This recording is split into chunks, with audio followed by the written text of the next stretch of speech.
Maswerteng hapon po mga ka-STL. Narito na po ang resulta ng STL Bulacan para sa araw na to, second draw, November 5, 2024.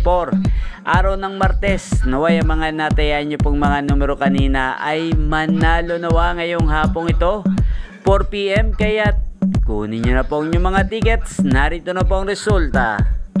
Para po sa STL Bulacan, second draw result, 4 PM ang mga numerong nanalo, 12 at 30 in exact order sa lahat po ng tumaya kanina para sa second draw ng 12 at 30.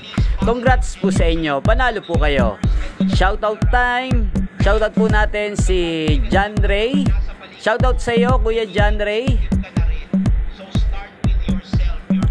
Ayan po, napanood nyo po ang resulta ng STL Bulacan sa channel na to, Roderick Hernandez TV.